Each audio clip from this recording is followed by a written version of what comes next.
Hai semuanya, terima kasih udah mampir di channel saya.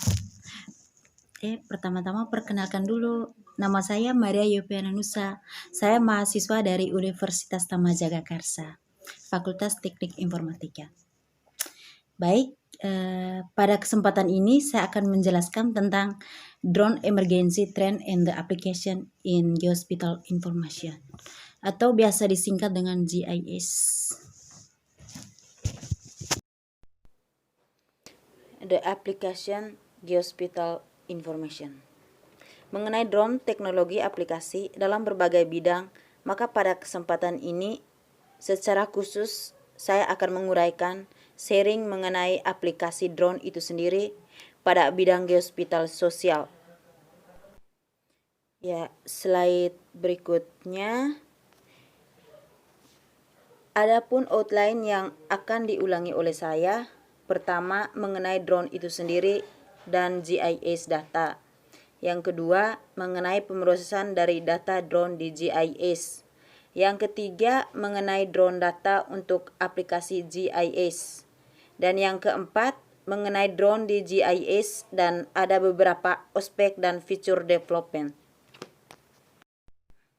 Yang berikutnya kita akan menjelaskan tentang what is drone. Mengenai drone dan GIS aplikasinya di bidang geospatial. Jadi definisi sebenarnya banyak ekspor atau ahli menyebutkan bahwa yang dimaksudkan dengan drone adalah unmanned aerial system yang human pilot on board atau pesawat tanpa awak. Drone ini banyak digunakan dalam bidang geospasial. Jadi karena ada beberapa kelebihan yang tidak dimiliki oleh wahana lain yang biasanya digunakan untuk data capture di bidang geospasial. Slide yang berikutnya. Baik, di sini kita akan menjelaskan apa itu GIS. Bicara tentang geospatial application, itu kita tidak bisa lepas dari apa yang namanya Geographic Information System. Dan saya coba kutip dari definition dari seri tahun 2020 bahwa GIS ini adalah framework untuk mengumpulkan, mengelola, dan mengatur analisis data spasial. Jadi pada awalnya GIS itu hanya sebuah tools, jadi hanya sebatas alat bantu di bidang geografik untuk melakukan analisis spasial. Selanjutnya perkembangan menjadi sistem itu sekarang dikenal dengan Geographic Information System. Tapi seiring dengan perkembangan teknologi, jadi GIS ini selalu mengikuti perubahan di bidang teknologinya sendiri.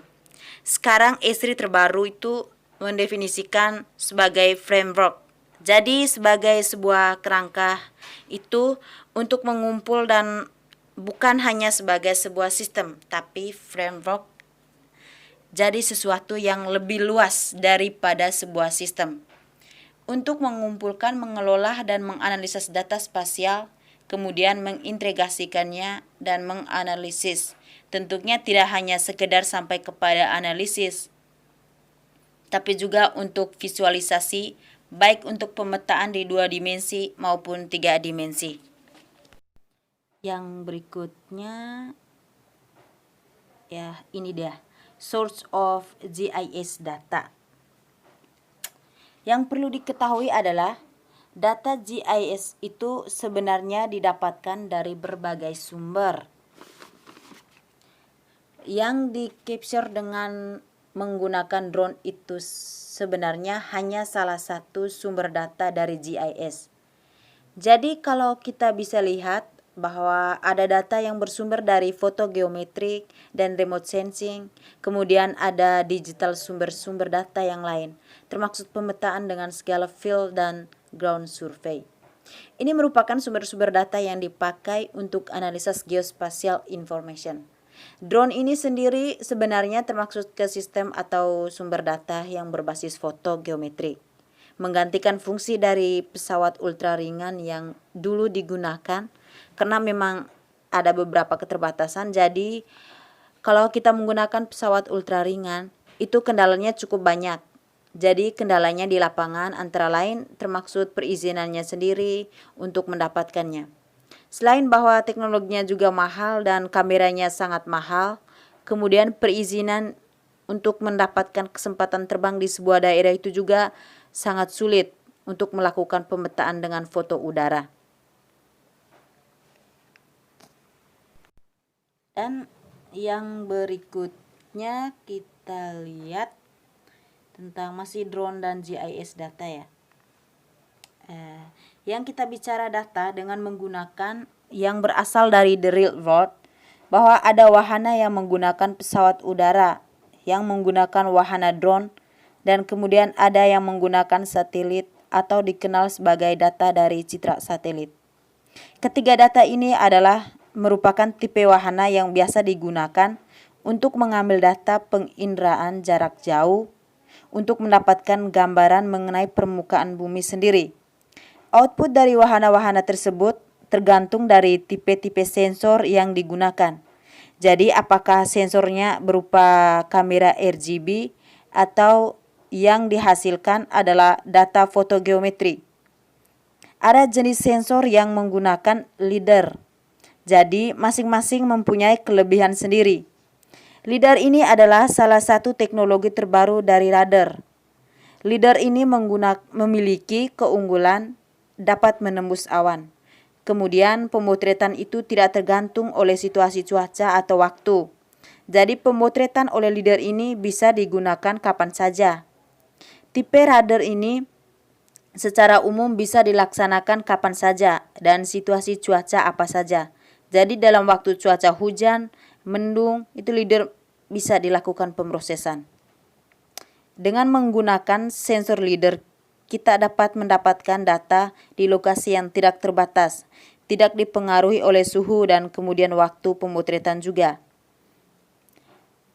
Beda dengan fotogeometri atau dari citra satelit. Citra satelit atau data fotogeometrik itu hanya bisa dilakukan di waktu matahari cukup baik ya, karena mengandalkan pantulan spektra dari cahaya matahari.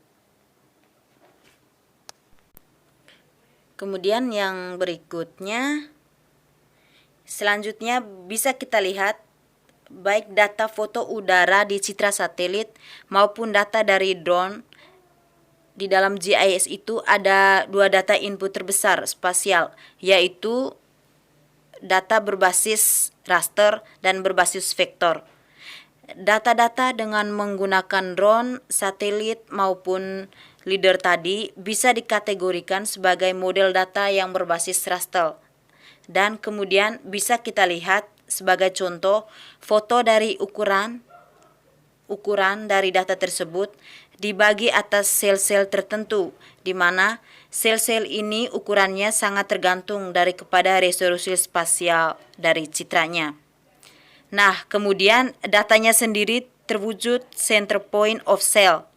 Jadi, of cell itu kita bisa bermain dengan cube, data cube. Kalau di data mining itu ada data model analisis cube. Bisa kita pakai untuk center point of cell. Kemudian yang berikutnya masih di drone data processing in GIS ya, di tools for mapping with drone. Dalam pemrosesan data edit fotografi yang baik yang dihasilkan dari pesawat ultraringan maupun dengan menggunakan drone, itu memerlukan beberapa perangkat pemetaan atau geospatial itu sendiri. Selain drone, kita perlu memperhatikan kameranya, karena kita butuh kamera dengan resolusi spasial yang ultra high resolution. Karena kalau kita menggunakan drone untuk mendapatkan data resolusi, sedangkan itu drone-nya kurang bermanfaat karena resolusi rendah atau tinggi. Itu kan bisa didapatkan dari citra satelit yang mencakup daerah yang cukup luas. Tapi kalau untuk citra-citra yang ultra high resolution, drone tidak bisa jadi andalan. Jadi perlu diperhatikan Selain drone itu sendiri, tipenya adalah kameranya. Ini drone Inspire. Selain itu perlu menggunakan GPS. GPS ini penting karena digunakan untuk data ultra high resolution. Data ultra high resolution membutuhkan data GPS yang sangat high processing. Jadi sebaiknya digunakan data RTK atau real time kinematic data. Untuk mendapatkan data yang sangat akurat, jadi hanya dalam milimeter. Selain itu juga ada telemetric system, ada software untuk pemrosesannya. Yang berikutnya, selain perangkat keras yang tadi kita bahas, sekarang ini ada beberapa software dari yang biasa dipakai untuk drone map. Bisa kita lihat di sini ada Pix4D, ada Agisoft, ada Skycat, dan ada Precisionis dan Robotik, dan masih ada software lainnya yang bisa kita peroleh, baik itu prabayar maupun yang open source. Yang slide yang berikutnya, ya di sini ada drone data processing in GIS atau stage of drone data processing. Khusus untuk pemetaan yang pertama, rencana terbangnya.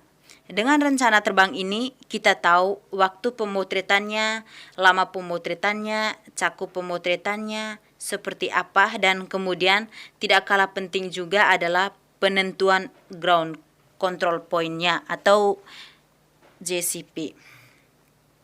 Ada peralatan RTK JCP, real time kinematic, itu biasanya dipakai untuk memvalidasi secara sangat akurat dari titik JCP ini yang nanti dipakai untuk menghubungkan antara GPS yang ada di satelit dengan objek yang ada di muka bumi. Jadi supaya kita ketahui betul, kita bisa melakukan georefreshing proses.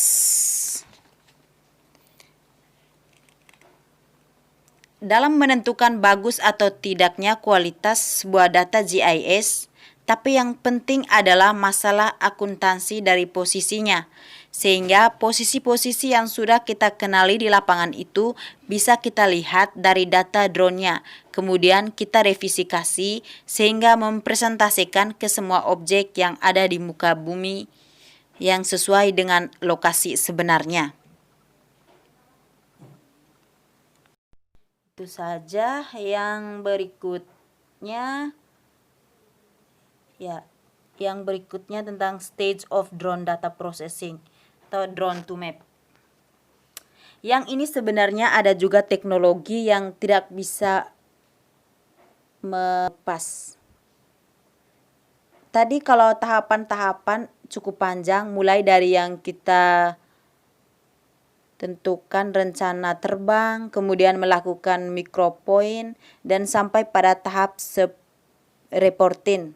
Dengan menggunakan perangkat lunak yang disediakan, sebenarnya salah satu vendor itu bisa pas langkahnya, pas ada fasilitas drone tuh. Kalau untuk penggunaan ArcGIS itu bisa langsung diintegrasikan dengan drone to map. Drone to map ini bisa langsung dari pemotretan hingga menghasilkan output datanya. Next, yang berikutnya tentang drone data for GIS. Yang drone data for GIS ini ada beberapa aplikasi secara spesifik lebih kepada geospatial information. Itu biasanya di drone for disaster response di bidang conservation, precision farming.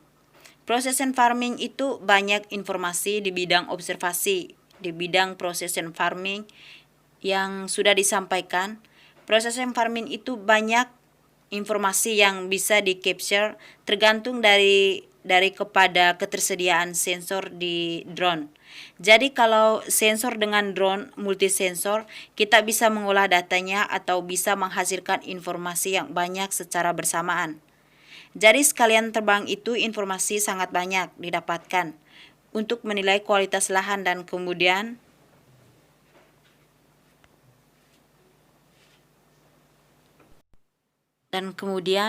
berikutnya ada beberapa contoh lagi. Di bidang konstruksi ini umumnya menggunakan biasanya data leader paling banyak digunakan. Selain itu ada forest management dan ada data untuk mining di bidang pertambangan. Sekarang banyak hadir istilah konsultan kecil, startup konsultan yang menggunakan drone untuk pekerjaan di berbagai bidang. Kemudian slide berikutnya. Slide berikut ini adalah Palm Vein Counting and Health. Data drone salah satu bisa dipakai untuk aplikasi. Diintegrasikan data di capture dari drone atau LGP. Data fotogeometrik kemudian dengan menggunakan artificial intelligence. Jadi sebagai contoh kita melakukan proses perhitungan tanaman dan penilaian kesehatan tanaman secara otomatis. Hal-hal ini bisa dengan drone. Kemudian datanya diolah dengan menggunakan software. Ada dua contoh penerapan artificial intelligence, yaitu untuk otomatisasi untuk perhitungan tanaman yang banyak dan tidak mungkin kita hitung satu persatu. Jadi, kita bisa melakukan otomatisasi perhitungan secara cepat dengan menerapkan ahli secara spesifik adalah dengan mesin learning. Karena dari health ini dapat diturunkan menjadi data produktivitas tanaman. Kemudian yang slide yang berikutnya ini tentang drone in GIS, obstacle and feature. Obstacle using drone in GIS. Jadi ini ada beberapa kendali dari masalah ya. Yang pertama itu tentang fisikal. Batasannya, cakupan terbangnya, dan ini menjadi kekurangan daripada penggunaan drone di bidang geospasial. Karena kalau ada kartu X-nya terbatas akan menjadi sangat powerful. Tapi kalau dicakup area yang luas, perlu beberapa kali terbang untuk area tersebut. Kemudian yang kedua ada safety. Safety adalah faktor keamanan pada teknologi itu sendiri. Faktor safety adalah faktor keamanan pada teknologi data itu sendiri. Misalnya interferensi digitalnya, kemudian signal farmingnya dan hacking. Kemudian yang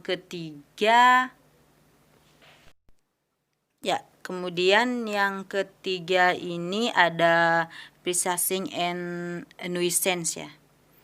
Terus ada sensing. Sensing ini adalah feature. Terus ada hardware. Hardware ini dikenal sebagai swarming drone. Terus yang terakhir ada aid delivery. Aid delivery adalah fungsi drone teknologi dari sensor untuk mendapatkan image dengan resolusi kualitas terbaik untuk mengolah data di GIS. Saya rasa itu saja penjelasan dari saya. Kalau ada yang kurang, saya mohon maaf. Sekian dan terima kasih.